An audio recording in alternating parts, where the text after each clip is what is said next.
Kaushal welcome you all in today's episode of Science Simplified only on Bharata First. Through this platform, we provide you a unique opportunity to ask questions related to science and technology, which will be answered by the experts. Let your curiosity out and ask questions related to science and technology through a form whose link has been provided in the description box below. Do make use of this opportunity. Now, I would like to introduce to a science expert, Dr. T.V. Venkateshwaran, who is here with us to answer the questions sent to us by your viewers last week. Dr. T.V. Venkateshwaran is a senior scientist at Vigyan Prasar, New Delhi. He is also founder editor of the India Science Wire. His area of research includes science, technology, and society. He writes regular columns on the developments related to science and technology. So, the first question for today is: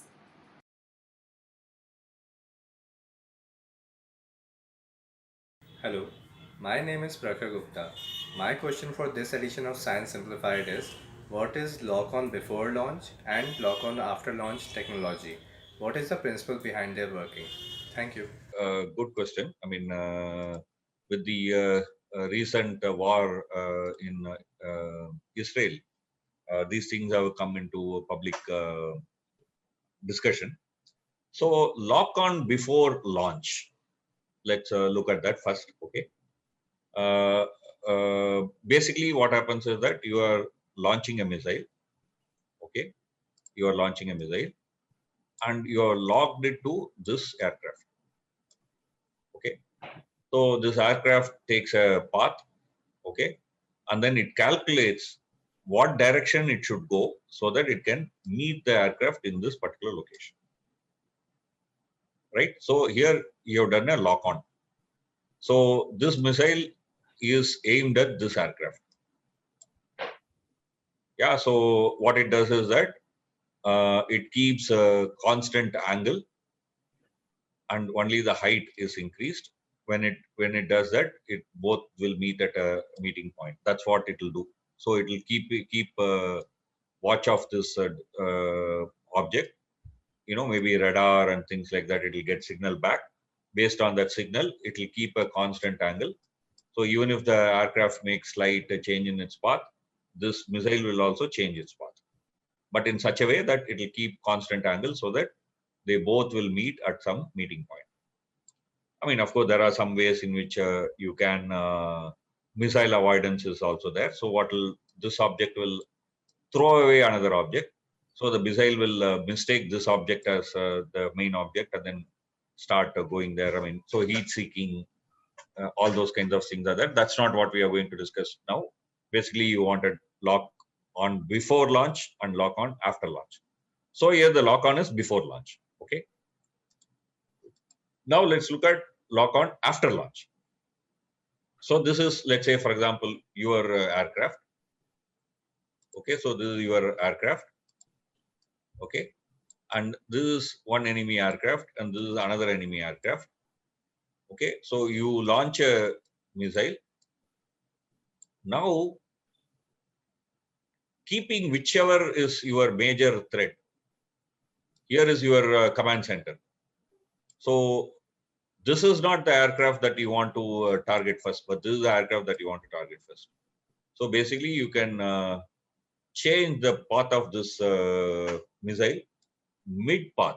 That is after you launch.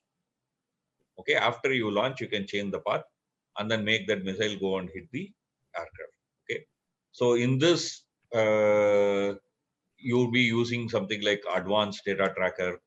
This will send back data link to the craft or ground.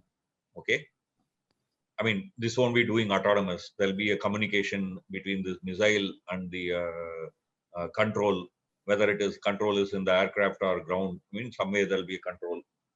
This one will be monitored and this data will be constantly sent to this missile so that the missile can chart its path. Okay, so this is lock on after launch.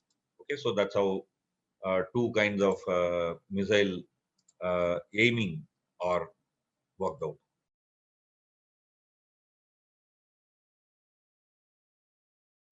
Namaskar, sir. I am Anjali Singh. I'm a graduate from Delhi University and I'm preparing for Public Service Commission. The topic is electrophoresis, and my question is, what is electrophoresis? And kindly explain the concept of moving boundary electrophoresis. Thank you. Yeah, another interesting question, because this same methodology is used today very widely for various purposes. So first, let us start with very simple understanding of what is electrophoresis. Basically, it means migration of charged particles or molecule under the influence of electric current. So it can be particle or molecule. The molecule can be small, molecule can be big. A protein is a molecule, remember, okay? Yeah, so basically it means that it's a Greek word, means transport by electricity. Okay, so if you look at a electric battery, okay, the torch cell that we use or car battery that we have, in all that there is a movement of ions. Okay, so in a sense it's also a electrophoresis, but mostly this principle is we use in a different application, particularly in biology application, like when we talk about DNA fingerprinting. Okay, we use it in biology. Okay, let me explain how we use it. For example, you have a gel slab, okay, a gel, okay, and then you have a electrolyte solution. Yeah, so on this, when you pass electricity, okay, so there is a positive charge created here, there is a negative charge created here. Okay, and when I create this positive charge and negative charge, and then in the negative charge I put some DNA molecule, okay, of different sizes, not all of them same sizes. Okay, they will be attracted towards the positive, and the molecules will start moving towards the positive. Which one will move faster? If the molecule is smaller, then it can move faster, right? Even with a simple push, you can push a small ball. But if you have to push a car, you need to give a lot of energy, right? So if I give the same energy, a ball will go to a longer distance and a car will move only to a shorter distance, right? So in the same way, depending on the molecular size, okay, the longer molecules will have moved only small distance, but whereas the shorter molecules would have moved a longer distance. From this, I can understand the molecular, I mean, in a sense, I can understand the size of these molecular pieces. Okay, if they are individual molecules, individual protein, then I can find its size. If it is a molecule, part of the DNA molecule, then I can understand the DNA pieces size. Okay, so this is how we use. This is an ordinary electrophoresis. When we say there are different types, okay, there are zones types, there are moving boundary types, okay, there are various types of uh, uh, you can use the same principle to work on. So when you are talking about a moving boundary electrophoresis, basically you have, for example, one of them we can think of is like a small tube like this, okay, where a sample of proteins, protein type 1, 2, 3 are mixed together. Okay, when you apply electrical field, then depending on the size, the proteins move in different directions.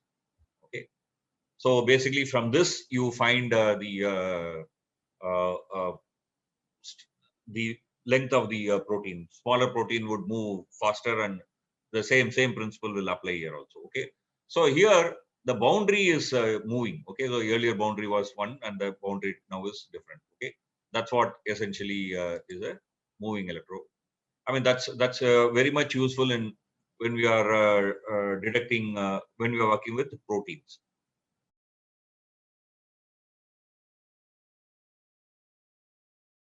Good evening, sir. My name is Sushant Kumar. Currently, I am a BTech graduate and currently I'm preparing for UPSC. My question is to you is, what is genome sequencing and what are the challenges in expanding the genome sequencing projects in India? Thank you. Genome is basically genetic material. And as all of you would know from your school science, that in human beings and in animals, the genome is in the form of DNA. But some of the virus, the genome can be in the form of RNA.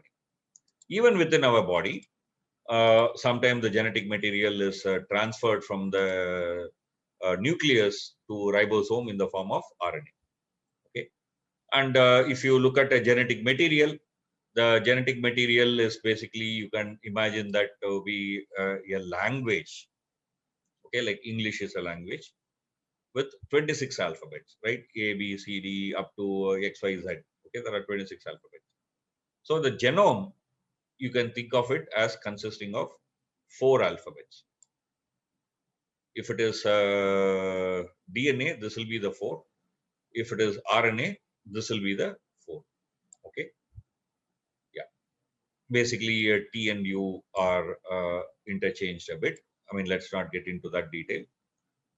The important point is that A can attach to T, C can attach to G. Okay. But C can never attach to A or T. So there is a pair. Okay. So they can only pair in one way.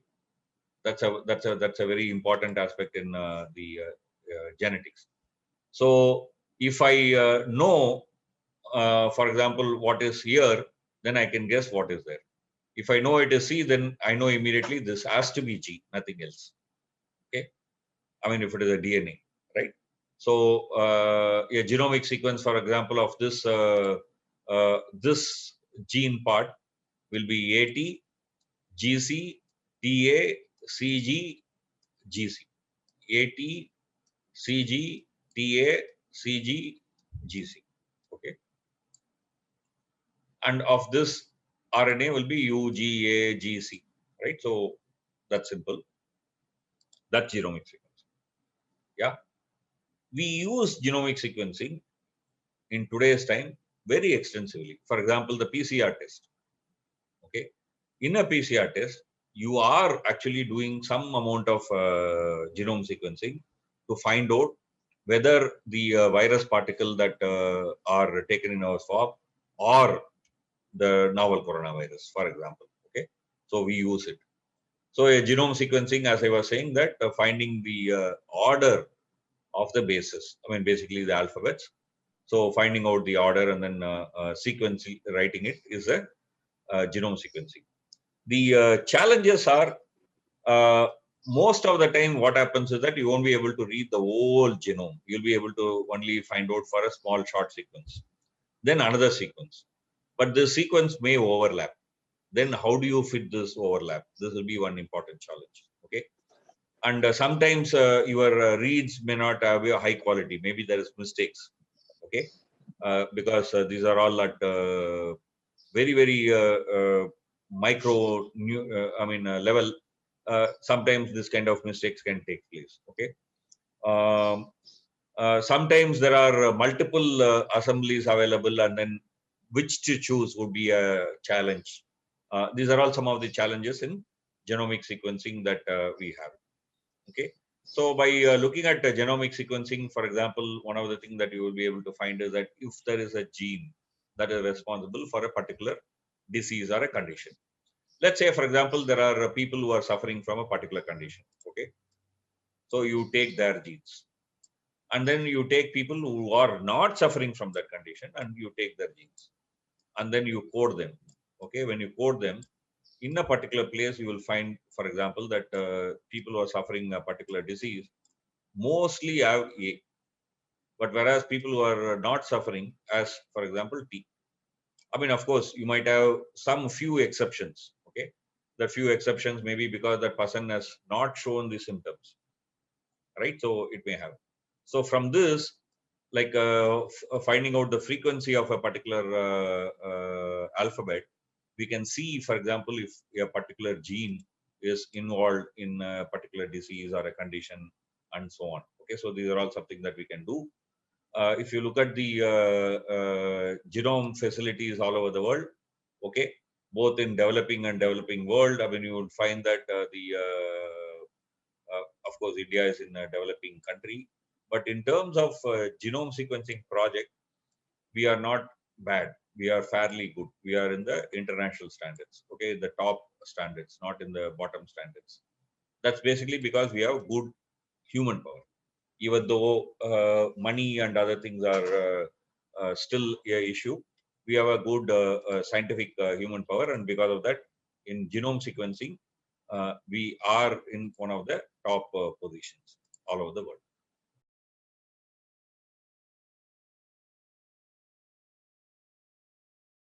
Hello everyone, I am Samriddho Dam. I have completed BTech in Mechanical Engineering. My questions are, what is e-waste and how can we address the issue of the growing of e-waste? E-waste is basically electronic waste. Okay, we are living in what is called as electronic age, right? Around us, there are so many electronic gadgets. Okay, it may be cell phones, computers, monitor, printer, audio video equipment, cell phone. Okay, uh, um, very many stuff are available, and when they become old, when they are not functioning, we are throwing it away. So basically, they become e-waste. Yeah. If you look at the life cycle of electronics, I mean, there is manufacturer, there is retailer, then we have consumers, or maybe there are also secondary users. So in the waste management, there are people who collect, who recycle, who refurbish. For example, your old mobile phone people take and then refurbish it. So you get a second-hand mobile phone. Okay, so some people who cannot afford a first-hand mobile phone use it. Okay, ultimately, yeah, huge amount goes to the landfill. Some are incinerated. Okay, sometimes the waste is exported. I mean, if you are looking at India, we import the e-waste. Okay, foreign countries export and then we import. Okay, sometimes you refurbish. Uh, in small occasions, you recycle. This is a kind of a life cycle of electronics. Okay, if you look at 2020, okay, small equipments like a kettle, toaster, vacuum cleaner, that constituted about 37% of the e-waste. Then large equipments like freezers, washing machine, microwaves, cookers, that was about 22%. Like heaters, air conditioners, they were about 17%. Then screens, television screen, PC screen, that was about 14%. Mobile phone, laptops, that was about 9%. And some of the electronic lamps, I mean, nowadays you have LED lamps, right? So they are also electronic, okay? They were about 1%. This is the kind of figures that we get for 2020. So you can know that the variety of e-waste that we are generating, okay? These are all. So what do you do with it? One, don't just throw it away. Find out what is the best way to dispose it of. Okay, maybe if you are okay with it, buy the second-hand product, upgraded product, rather than buying a new one, so that much of pressure on producing new one will get reduced. Can you dismantle the product and use some of them? Look at that. Maybe you can donate the product. For example, cell phones. If the earlier model cell phone you are not happy with and you want to buy a new cell phone, today a large number of students do want cell phones, right? I mean, people in rural areas, people who are poor, who cannot afford a cell phone, but today most education happens through cell phone, right? So maybe they are happy to have your product. Maybe you are not having the latest laptop, but maybe a slightly older version laptop might be useful for somebody. Yeah. So maybe you can donate it so some people can use it. Can you replace the damaged part and reuse? Look at that option. Okay. And now there are many options for returning it to the manufacturer. I mean, if you are looking at, for example, printer cartridges usually come with a instruction saying that return to the manufacturer. Okay. So the manufacturer will have some way of reusing some part of it, through that avoid the waste accumulating. Of course, we need to go much beyond it. I mean, these are all something that we can do in the current context, but we need to go much beyond it if we really have to stop e-waste from accumulating and becoming a new threat.